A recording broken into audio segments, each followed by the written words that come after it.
Salut tout le monde, bienvenue dans ce nouveau débrief du Paris Saint-Germain cette fois face au Cerezo Osaka. C'était bien chiant cette rencontre, défaite 3-2 du PSG, on va décortiquer tout ça tout de suite. Donc défaite 3-2 de Paris, des buts de Ekitike et Vitinha pour les Parisiens, des buts de Cerezo Osaka pour le Cerezo Osaka, j'ai pas retenu le nom des buts.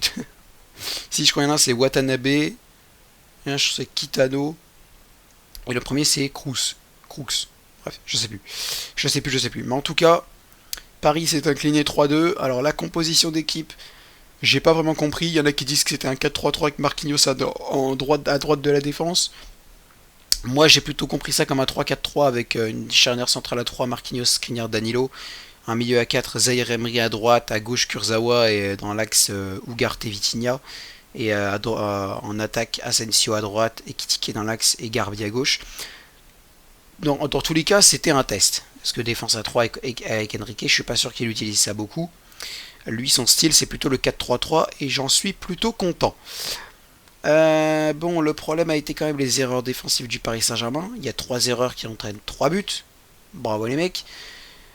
Donc, qu'est-ce qu'on peut penser de cette rencontre? Déjà que c'est pas rassurant parce que les meilleurs sur le terrain c'était Kurzawa et Ekitike. Surtout Ekitike. Kurzawa encore il m'a pas emballé de fou mais ça va. Par rapport à d'habitude c'est quand même pas mal pour Levin Kurzawa. Mais Hugo Ekitike lui par contre il m'a emballé. Hugo Ekitike il m'a emballé. Un but et une passe décisive. Deux actions très intelligentes. La première il dévie la frappe de Zaire Emery. Il frappe pas de lui-même, il attend qu'il puisse dévier la frappe de Zaire Emery. Et je trouve ça vraiment pas mal. Et la deuxième c'est une passe magnifique pour Vitinha qu'il envoie au fond.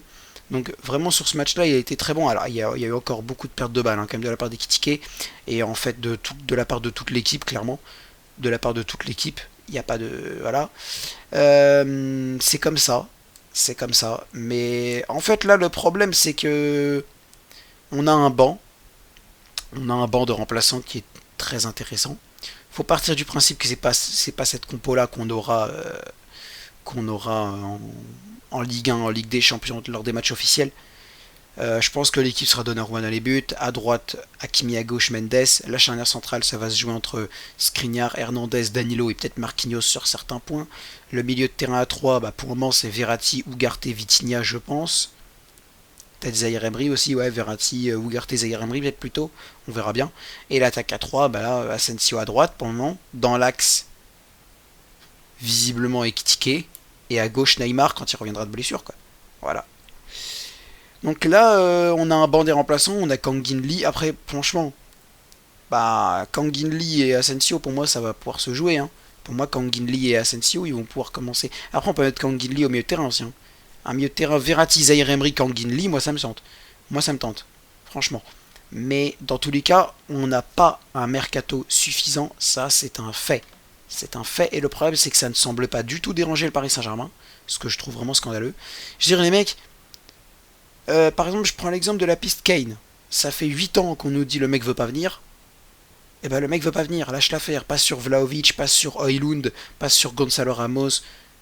Mais lâche l'affaire. Il veut pas venir, il veut pas venir. Il y a Joao Félix qui peut jouer un petit peu à tous les postes, j'ai l'impression. Il peut jouer ailier droit, ailier gauche, avant-centre. Bah prends-le, à ce moment-là, prends-le. T'as Ousmane Dembélé, je suis pas sûr qu'il puisse jouer vraiment avant-centre, mais il peut jouer à droite et à gauche. Là, je déteste ce que je viens d'entendre parce qu'en fait, apparemment, Dembélé, Paris est dessus. Mais apparemment, selon quelques sources en interne, ouais, mais on sait pas, on hésite encore, on n'est pas sûr. Sa clause, après le 31 juillet, c'est mort. C'est mort. Et l'attaque que tu as en ce moment, c'est Asensio, Ekitike, Garbi, voire Noah Lemina. Je suis désolé, mais c'est pas suffisant. Noah Lemina, il a pas l'expérience, malheureusement, et il le sait très bien, je pense. Ismaël Garbi, c'est la même. Hugo Ekitike, pour moi, là, il faut le garder. Il a montré des choses plutôt intéressantes, mais en tant que numéro 9 remplaçant, il doit faire une rotation avec un numéro 9 plus capé. Asensio, contrairement à d'autres, moi, je suis prêt à le voir titulaire parce qu'il n'y a pas l'air d'avoir d'autres solutions. Bernardo Silva, ça a l'air de bloquer. Je comprends pas comment tu lâches pas les 100 millions d'euros sur Silva. Moi, je pense que c'est Mbappé qui paralyse un peu tout ça. Mais on va pas revenir dessus, j'ai fait de vidéos sur ça. Non, là, le problème, c'est qu'on n'a pas d'attaquant. Et je veux dire, à un moment, c'est dans 3 jours. Dembélé, dans 3 jours, c'est fini. À quel moment tu hésites encore? Vas-y, bouge. Bouge-toi sur lui. C'est bon, ça suffit, on arrête là. Là, on arrête. On a suffisamment fait n'importe quoi comme ça. On est à 2 semaines du début de la Liga, on est à 4 jours d'un match face à l'Inter Milan, et ton attaque c'est Asensio et Ekitike Garbi. Alors je veux bien qu'on n'essaie pas forcément de gagner la LDC cette année, mais il y a une différence entre les deux quand même. Enfin, je veux dire, c'est incroyable ça. Et on est encore en train d'hésiter, Dembélé, pas Dembélé. Je sais quoi, au pire, c'est pas grave, tu prends Dembélé, tu le fous ailier gauche remplaçant avec un Neymar, et tu prends Bernardo Silva. Si t'es pas sûr de pouvoir attirer Silva, mais que tu penses pouvoir le faire, eh ben c'est parfait, prends-le, prends-le, y a pas de problème. Mais dans le cas où tu ne peux pas, au pire, bah prends Dembélé, tu le fous ailier gauche à la place de Neymar. Si jamais Silva vient pas, bah il sera ailier droit en remplaçant de Asensio, ou alors titulaire si jamais. Mais, je veux dire, anticipe quoi, anticipe. Et là, je trouve ça scandaleux ce qui se passe parce que Paris est en train d'hésiter. Ils ont 20 000 pistes en tant que numéro 9, mais il n'y a personne qui veut venir. Enfin, même pas personne qui veut venir, mais Paris ne se bouge pas sur quelqu'un. Je veux dire, Dusan Vlahovic. Kane ne veut pas venir. Alors prends-moi Vlahovic, prends Gonzalo Ramos si tu veux, mais bouge-toi. Bougez-vous. Ça fait 20 ans qu'on veut un numéro 9. Il faut qu'on ait ce numéro 9. Harry Kane, il veut pas venir. S'il veut venir, tant mieux, il viendra au pire, voilà. Mais pour le moment, les rumeurs disent qu'il ne veut pas venir.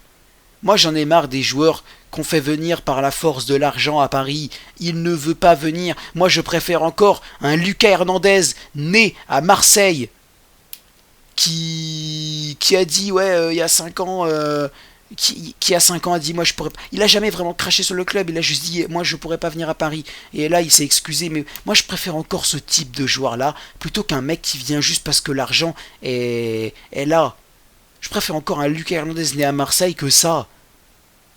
Je préfère encore un Lucas Hernandez né à Marseille qu'un mec qui vient pas saluer les supporters, qui dit que son meilleur souvenir c'est quand il a foutu une dérouillée à Paris en 2017, qui vient pas saluer les supporters, qui dit que dans tous les cas, qu'on l'aime ou qu'on l'aime pas, il sera là et que c'est bien fait pour les supporters.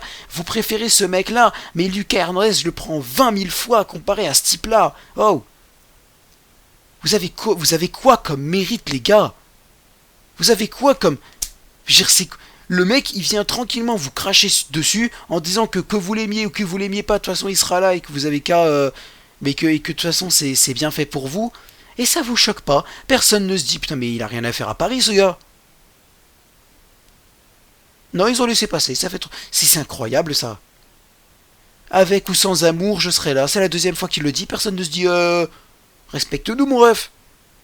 Il vient pas voir les supporters, il vient pas saluer les supporters, il crache sur le club, il se prend des amendes de 3 millions d'euros pour avoir construit un lac artificiel dans son jardin. Qu'est-ce qu'il vous faut de plus?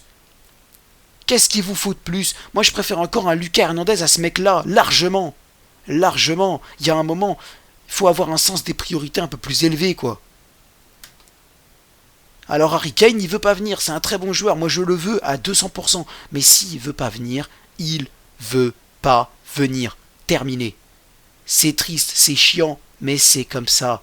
Il ne veut pas venir. Tu vas pas le forcer.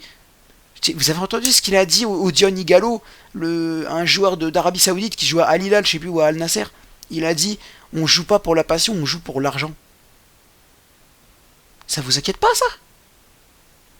Personne ne se dit, oh, c'est chaud. Alors oui, c'est en Arabie Saoudite, mais... Avec le Qatar qu'on a comme investisseur, croyez pas qu'il y en a qui sont là juste pour la passion. Hein.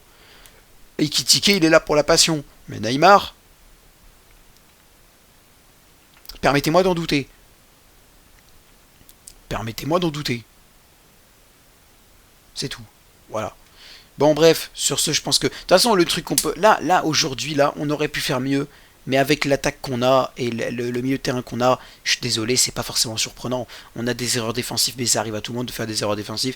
Je veux dire, au lieu de cracher sur le club, dites-vous, est-ce que vous préférez que ça soit aujourd'hui face au Cerezo, au Zaka, dans une défense test avec Marquinhos à droite ou je sais pas quoi, qu'est-ce qu'il fait là? Je préfère qu'il fasse ça là, plutôt que contre le Real Madrid en 8ème de finale de Ligue des Champions.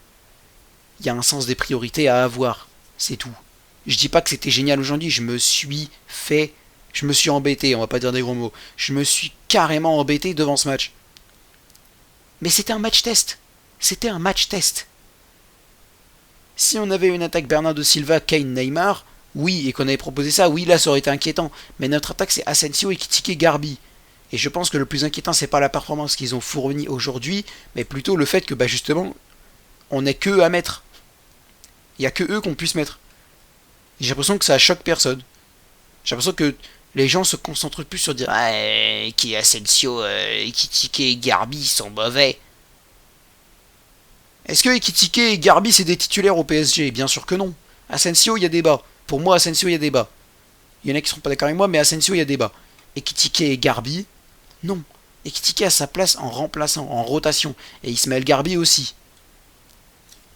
Mais il y a un moment, tu peux pas t'attendre à voir quelque chose d'incroyable quand tu as cette attaque-là. Pour moi, la priorité devrait être de se demander quand les Parisiens vont se décider à prendre un attaquant plus expérimenté que plutôt de se dire oh mais ils ont été mauvais aujourd'hui. C'est pas la priorité, à ce niveau-là, c'est plus la priorité. Sur ce, merci de m'avoir suivi. C'était le football à l'aveugle. J'espère que vous avez bien aimé cette vidéo. Si c'est le cas, n'hésitez pas à lâcher un like, à vous abonner, à partager. Je voulais encore vous féliciter pour les 500 abonnés qu'on a passés. C'est grâce à vous. Vous êtes des génies, vous le savez en plus. C'est ça, vous le savez. Et je voulais aussi vous dire, n'hésitez pas à commenter si vous avez un truc à réagir par rapport à ce que j'ai dit dans cette vidéo. Si vous avez envie de me passer un savon parce que j'ai osé critiquer Neymar, je vous attends de pied ferme parce que moi ma position est très claire. Enfin non, je suis prêt à pardonner aux sportifs s'il met des buts, mais à la personne, c'est fini, c'est mort, c'est mort. Jamais Neymar, je ne peux pas me le voir en pâture de manière personnelle. Dans sa personnalité, je ne peux pas me le voir en pâture. C'est tout. C'est physique. C'est physique. Le sportif, il peut redevenir intéressant à voir jouer. Mais là, jamais je n'apprécierai la personnalité. Ou alors s'il change radicalement.